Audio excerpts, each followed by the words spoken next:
ಪ್ರಿಯ ಕೇಳುಗರೆ, ಬನ್ನಿ ಇನ್ನೊಂದು ಕಥೆಯನ್ನು ಕೇಳೋಣ. ಕಥೆ ಕಲಾಂ ಅವರು ಬರೆದ ಪತ್ರ.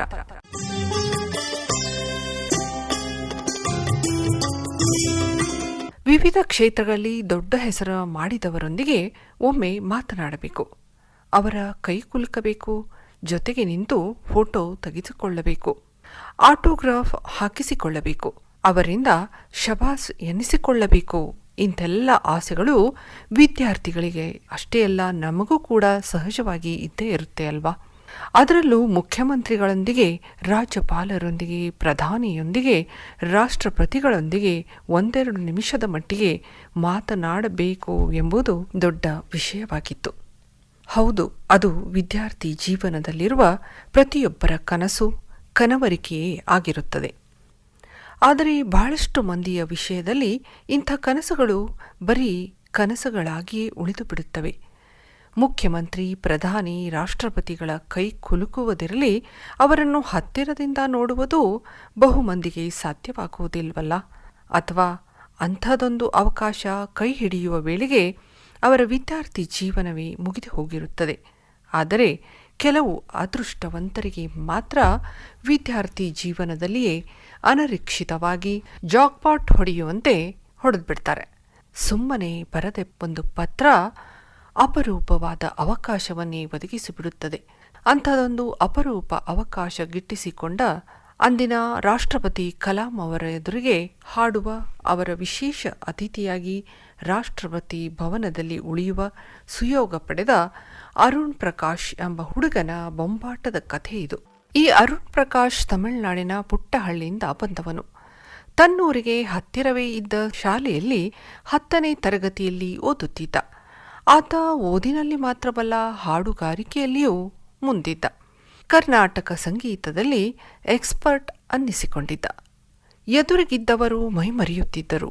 ವಾ ವಾ ಎಂದು ಮೆಚ್ಚುಗೆಯ ಉದ್ಗಾರ ತೆಗೆಯುತ್ತಿದ್ದರು. ಇಂಥ ಅರುಣ್ ಪ್ರಕಾಶನ ಶಾಲೆಯಲ್ಲಿ ಅಧ್ಯಾಪಕರು ಮೇಲಿಂದ ಮೇಲೆ ಅಂದಿನ ರಾಷ್ಟ್ರಪತಿ ಡಾಕ್ಟರ್ ಅಬ್ದುಲ್ ಕಲಾಮರ ಜೀವನ ಸಾಧನೆಯ ಬಗ್ಗೆ ಹೇಳುತ್ತಲೇ ಇದ್ದರು. ಕಲಾಂ ಅವರಂತೆಯೇ ನೀವು ದೊಡ್ಡ ಹೆಸರು ಮಾಡಬೇಕು, ದೇಶಕ್ಕೆ ಒಳ್ಳೆಯ ಹೆಸರು ತರಬೇಕು ಎನ್ನುತ್ತಿದ್ದರು. ಈ ಮಾತುಗಳನ್ನೇ ಮೇಲಿಂದ ಮೇಲೆ ಕೇಳಿದರೆ ಪರಿಣಾಮವೋ ಏನೋ, ಈ ಹುಡುಗ ಅಬ್ದುಲ್ ಕಲಾಂ ಅವರ ಭಕ್ತನಾಗಿ ಹೋದ. ಹೇಗಾದರೂ ಸರಿ ಅವರೊಂದಿಗೆ ಒಮ್ಮೆ ಮಾತನಾಡಬೇಕು ಎಂದು ಮನದಲ್ಲಿಯೇ ನಿರ್ಧರಿಸಿದ. ಹೀಗಿದ್ದಾಗಲೇ 2004 ಆಗಸ್ಟ್ 15 ಸ್ವಾತಂತ್ರ್ಯ ದಿನಾಚರಣೆಯ ಅಂಗವಾಗಿ ಶಾಲೆಯಲ್ಲಿ ಅರುಣ್ ಪ್ರಕಾಶನ ಹಾಡುಗಾರಿಕೆಯ ಕಾರ್ಯಕ್ರಮ ಹಮ್ಮಿಕೊಳ್ಳಲಾಗಿತ್ತು. ಈ ಸಂದರ್ಭದಲ್ಲಿ ಆಹ್ವಾನ ಪತ್ರಿಕೆಗಳು ಪ್ರಿಂಟ್ ಆದವು. ಅವುಗಳನ್ನು ಕಂಡಿದ್ದೇ ಈ ಅರುಣ್ ಪ್ರಕಾಶ್ಗೆ ಒಂದು ಐಡಿಯಾ ಬಂತು. ಆತ ಒಂದು ಹಾಳೆಯನ್ನು ತನ್ನ ಹೆಸರು, ವಿಳಾಸ, ಓದುತ್ತಿರುವ ಶಾಲೆ, ತರಗತಿ, ಹವ್ಯಾಸದ ಬಗ್ಗೆ ಸಂಕ್ಷಿಪ್ತವಾಗಿ ಬರೆದ. ನಂತರ ನಿಮ್ಮೆದುರು ನಿಂತು ಎಂದರೋ ಮಹಾನುಭಾವಲು ಗೀತೆಯನ್ನು ಹಾಡಬೇಕೆಂಬುದು ನನ್ನ ಕನಸು, ಮಹದಾಸೆ. ಅದೇ ಆಗಸ್ಟ್ 15ರಂದು ಸ್ಕೂಲಿನಲ್ಲಿ ನನ್ನ ಹಾಡುಗಾರಿಕೆ ಇದೆ, ನೀವು ದಯವಿಟ್ಟು ಬರಬೇಕು ಎಂದು ಬರೆದ. ನಂತರ ಈ ವಿವರಣೆಯ ಜೊತೆಗೆ ಆಹ್ವಾನ ಪತ್ರಿಕೆ ಲಗತ್ತಿಸಿ doctor Abdul Kalam the president of India, Delhi ಎಂದು ವಿಳಾಸ ಬರೆದು ಪೋಸ್ಟ್ ಮಾಡಿಯೇ ಬಿಟ್ಟನು ನೋಡಿ. ತನ್ನ ಪತ್ರಕ್ಕೆ ಉತ್ತರ ಬಂದಿತ್ತೆಂದು ಚಿಕ್ಕದೊಂದು ನಿರೀಕ್ಷೆಯೂ ಅವನಿಗಿರಲಿಲ್ಲ. ಆದರೂ ಏನೋ ಫಜಿತಿಯಾಗದಿರಲಿ ಎಂಬ ಉದ್ದೇಶದಿಂದಲೇ ತನ್ನ ಮನೆಯ ವಿಳಾಸ ನೀಡಿದ್ದನು. ಇದಾಗಿ ವಾರದ ಅವಧಿಯಲ್ಲಿಯೇ ಆತನ ಹೆಸರಿಗೆ ಶಾಲೆ ಮತ್ತು ಮನೆ 2 ವಿಳಾಸಗಳಿಗೆ ದಿಲ್ಲಿಯಿಂದ ಪತ್ರ ಬಂದಿತು. ರಾಷ್ಟ್ರಪತಿ ಅಬ್ದುಲ್ ಕಲಾಂ ಅವನಿಗೆ ಖುದ್ದಾಗಿ ಬರೆದ ಪತ್ರ.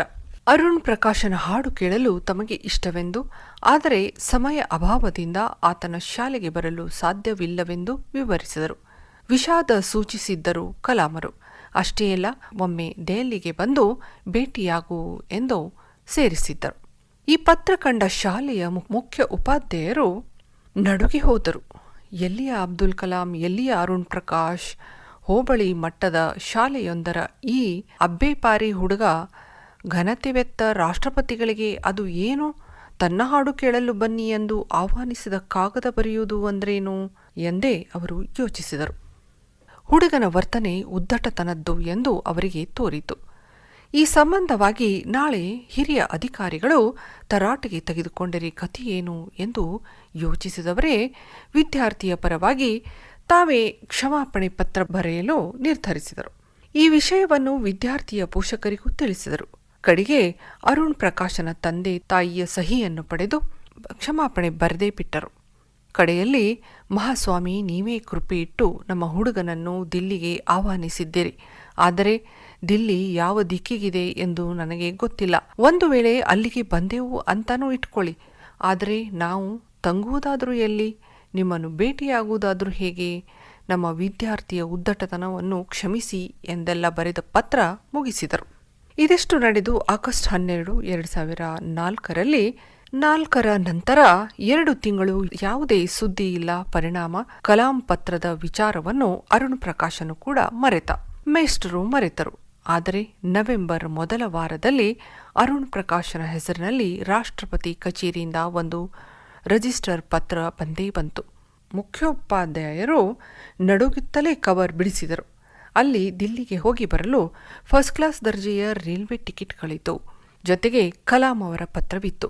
ಅವರು ಬರೆದಿದ್ದರು, ಡಿಯರ್ ಅರುಣ್ ಪ್ರಕಾಶ್, ನವೆಂಬರ್ 14ರಂದು ಮಕ್ಕಳ ದಿನಾಚರಣೆ ಇದೆ. ಅಂದಿನ ಕಾರ್ಯಕ್ರಮಕ್ಕೆ ನೀನು ನನ್ನ ಅತಿಥಿ. ಸಂಕೋಚ, ಹೆದರಿಕೆ, ನಾಚಿಕೆ ಬೇಡವೇ ಬೇಡ. ರೈಲ್ವೆ ಟಿಕೆಟ್ ಇರಿಸಿದ್ದೀನಿ. ಅಪ್ಪ ಅಮ್ಮನೊಂದಿಗೆ ಬಂದು ಬಿಡು. ದಿಲ್ಲಿಯ ರೈಲ್ವೆ ಸ್ಟೇಷನ್ನಲ್ಲಿ ಈ ಪತ್ರ ತೋರಿಸಿದರೆ ನಿನ್ನನ್ನು ತಕ್ಷಣವೇ ರಾಷ್ಟ್ರಪತಿ ಭವನಕ್ಕೆ ಕರೆತರುವ ವ್ಯವಸ್ಥೆಯಾಗುವುದು ಅಂತ ಬರೆಯಲಾಗಿತ್ತು. ಅರುಣ್ ಪ್ರಕಾಶ್ಗೂ ಖುಷಿಯೋ ಖುಷಿ, ಭಯ, ಉದ್ವೇಗ ಎಲ್ಲವೂ ಜತೆಗಿಟ್ಟುಕೊಂಡೇ ತಂದೆ ತಾಯಿಯರೊಂದಿಗೆ ಅರುಣ್ ಪ್ರಕಾಶ್ ದೆಹಲಿಯ ರೈಲು ಹತ್ತಿದ. ಕಲಾಂ ಅವರಿಗೆ ತೋರಿಸಲೆಂದೇ ತನಗೆ ಬಂದಿದ್ದ ಪ್ರಶಸ್ತಿ, ಬಹುಮಾನ, ಒಂದು ಫೈಲ್ ತಯಾರಿಸಿದ್ದ. ದಿಲ್ಲಿಯ ರೈಲು ನಿಲ್ದಾಣದಲ್ಲಿ ಕಲಾಂ ಅವರ ಪತ್ರ ತೋರಿಸಿದ್ದೇ ಅವನ ಕುಟುಂಬಕ್ಕೆ ರಾಜ್ಯಾತಿಥ್ಯ ದೊರೆಯಿತು. ಅವತ್ತು ನವೆಂಬರ್ 13. ರಾಷ್ಟ್ರಪತಿ ಭವನಕ್ಕೆ ಹೋದ ತಕ್ಷಣ ಅವನಿಗೆ ಗಾಬರಿಯಾಯಿತು. ಏಕೆಂದರೆ ಅಲ್ಲಿ ದೇಶದ ವಿವಿಧ ಭಾಗಗಳಿಂದ ಬಂದಿದ್ದ 150 ಮಕ್ಕಳಿದ್ದರು. ಎಲ್ಲರೂ ಮಕ್ಕಳ ದಿನಾಚರಣೆಯಲ್ಲಿ ಪಾಲ್ಗೊಳ್ಳಲು ಬಂದಿದ್ದ ಪ್ರತಿಭಾವಂತರೇ. ಅವರೆಲ್ಲರೂ ವಿಐಪಿಗಳೇ. ಒಬ್ಬೊಬ್ಬರದು ಒಂದೊಂದು ಸಾಧನೆ. ಇಷ್ಟೊಂದು ಜನರ ಮಧ್ಯೆ ನಾನು ಕಲಾಂ ಅವರೊಂದಿಗೆ ಮನಬಿಚ್ಚಿ ಮಾತನಾಡಲು ಸಾಧ್ಯವೇ? ಅವರು ಮುಂದೆ ನಿಂತು ತನ್ಮಯನಾಗಿ ಹಾಡಲು ಸಾಧ್ಯವೇ ಎಂದು ಅರುಣ್ ಪ್ರಕಾಶ್ ಯೋಚಿಸಿದ. ಹೀಗಿದ್ದಾಗಲೂ ಎಲ್ಲ ಮಕ್ಕಳ ಬಳಿ ಬಂದ ರಾಷ್ಟ್ರಪತಿ ಭವನದ ಅಧಿಕಾರಿಗಳು ಮರುದಿನ ಬೆಳಿಗ್ಗೆ ರಾಷ್ಟ್ರಪತಿಗಳು ಬಂದಾಗ ಪಾಲಿಸಬೇಕಿರುವ ಶಿಷ್ಟಾಚಾರಗಳ ಬಗ್ಗೆ ಹೇಳಿದರು. ನಂತರ ಕಲಾಂ ಸಾಹೇಬರಿಗೆ ಬಿಡುವಿಲ್ಲದಷ್ಟು ಕೆಲಸ. ಹಾಗಾಗಿ ಎಲ್ಲರೂ ಒಂದೊಂದೇ ನಿಮಿಷದಲ್ಲಿ ನಿಮ್ಮ ಪರಿಚಯ ಹೇಳಿ ಮುಗಿಸಬೇಕು ಎಂದು ಆದೇಶ ಬೇರೆ ಇಟ್ಟರು. ಎಲ್ಲ ಮಕ್ಕಳು ಕಾತರದಿಂದ ನಿರೀಕ್ಷಿಸುತ್ತಿದ್ದ ಆ ದಿನ ಕಡೆಗೂ ಬಂದೇ ಬಂತು.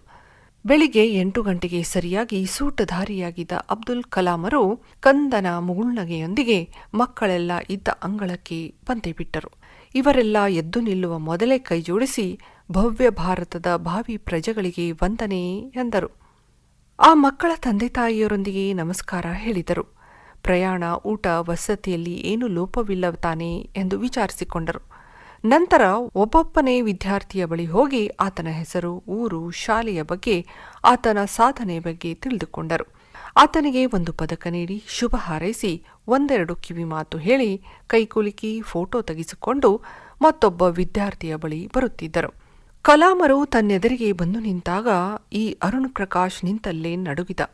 ತನ್ನ ಕನಸಿನ ಹೀರೋ ಮುಂದೆ ಮಾತನಾಡಲು ಆತನಿಗೆ ನಾಲಿಗೆ ತಡವರಿಸಿತು. ನಡುಗುತ್ತಲೇ ಹೆಸರು ಹೇಳಿದ. ಹಿಂದೆಯೇ ತನ್ನ ಸಾಧನೆಯ ಪರಿಚಯಿಸುವ ಫೈಲ್ ಕೊಟ್ಟ. ಅದನ್ನು ಕಂಡಿದ್ದೇ ಕಲಾಮರ ಕಂಗಳು ಮಿನುಗಿದವು. ನೀನು ಎಂದರೋ ಮಹಾನ್ ಭಾವು, ಹಾಡ್ತೀರಿ ಅಲ್ವಾ ಎಂದರು. ಈತ ಹೌದು ಎಂದು ತಲೆಯಾಡಿಸಿದ. ಪುಟ್ಟ, ಹಾಗಾದರೆ ತಡಬೇಕು. ತ್ಯಾಗರಾಜನ ಈ ಆರಾಧನೆ ನನ್ನ ಫೇವರೆಟ್ ಹಾಡು. ಅದನ್ನು ಕೇಳುತ್ತೇನೆ. ಕೇಳುತ್ತಲೇ ಮೈಮರೆಯಬೇಕು ಅನಿಸುತ್ತದೆ. ಈವರೆಗೆ ಸುಬ್ಬಲಕ್ಷ್ಮಿ, ಜೇಸುದಾಸರ ಕಂಠದಲ್ಲಿ ಅದನ್ನು ಕೇಳಿದ್ದೇನೆ. ಇವತ್ತು ನಿನ್ನ ಇನಿದನಿಯಿಂದಲೇ ಕೇಳುತ್ತೇನೆ. ನೀನು ಹಾಡಲು ಶುರುಬಿಡು ಅಂದೇ ಬಿಟ್ಟರು. ನಂತರ ಎಲ್ಲ ಶಿಷ್ಟಾಚಾರವನ್ನು ಮರೆತು ಹಾಡು ಕೇಳಲು ಕುಳಿತರು. ರಾಷ್ಟ್ರಪತಿಗಳೇ ಹಾಡು ಕೇಳಲು ಕುಳಿತ ಮೇಲೆ ಹೇಳುವುದೇನಿದೆ? ಉಳಿದವರು ಅವರನ್ನು ಅನುಸರಿಸಿದರು. ನಂತರದ 10 ನಿಮಿಷ ಅರುಣ್ ಪ್ರಕಾಶ್ ದೇವರ ಮುಂದೆ ನಿಂತ ಭಕ್ತನಂತೆ ಎದೆ ತುಂಬಿ ಮೈಮರೆತು ತನ್ಮಯನಾಗಿ ಹಾಡಿದ. ಮಧ್ಯೆ ಮಧ್ಯೆ ಕಲಾಂ ಶಭಾಷ್ ಎನ್ನುತ್ತಿದ್ದರು. ಒಂದೆರಡು ಚರಣಗಳಿಗೆ ತಾವು ದನಿಗೂಡಿಸಿದರು. 8 ನಿಮಿಷದ ನಂತರ ಹಾಡು ಮುಗಿಸಿದ ಖುಷಿಯಿಂದ ಚಪ್ಪಾಳೆ ಹೊಡೆದರು. Arun, you won my heart ಎಂದು ಉದ್ಘರಿಸಿದರು. ರಾಷ್ಟ್ರಪತಿಗಳ ಈ ತುಂಬು ಹೃದಯದ ಪ್ರೀತಿಗೆ ಮೂಕನಾಗಿ ಬೆರಕನಾಗಿ ಶರಣಾಗಿ ಹೋದ ಅರುಣ್ ಪ್ರಕಾಶ್ ಕಣ್ಣು ತುಂಬಿಕೊಂಡ, ಕೈ ಮುಗಿದು ನಿಂತುಬಿಟ್ಟ. ಈಗ ಸಿಂಗಾಪುರಿನ ಯೂನಿವರ್ಸಿಟಿಯಲ್ಲಿ 2ನೇ ವರ್ಷದ ಇಂಜಿನಿಯರಿಂಗ್ ಓದುತ್ತಿದ್ದಾನೆ ಅರುಣ್ ಪ್ರಕಾಶ್. ಕಲಾಂ ಅವರ ಹೆಸರು ಕೇಳಿದರೆ ಸಾಕು ರೋಮಾಂಚನಗೊಳ್ಳುತ್ತಾನೆ. ಅವರಂತೆಯೇ ದೊಡ್ಡ ಹೆಸರು ಮಾಡಬೇಕು ಎಂಬುದು ನನ್ನ ಹಿರಿಯ ಆಸೆ. ಅವರ ಮುಂದೆ ನಿಂತು ಹಾಡಿದ್ದು ನನ್ನ ಬದುಕಿನ ಅವಿಸ್ಮರಣೀಯ ಕ್ಷಣ ಅನ್ನುತ್ತಾನೆ. ಮಕ್ಕಳೊಂದಿಗೆ ಮಗುವಾಗಿ ಬೆರೆಯುತ್ತಿದ್ದ ಕಲಾಂ ಅವರಂಥ ಮಹನೀಯರೊಬ್ಬರು ಭವ್ಯ ಭಾರತದ ರಾಷ್ಟ್ರಪತಿಗಳಾಗಿದ್ದದ್ದು ನಮ್ಮೆಲ್ಲರ ಪುಣ್ಯ ಅಲ್ವೇ ಪ್ರಿಯ ಕೇಳುಗರೆ, ನೀವೇನಂತೀರಾ?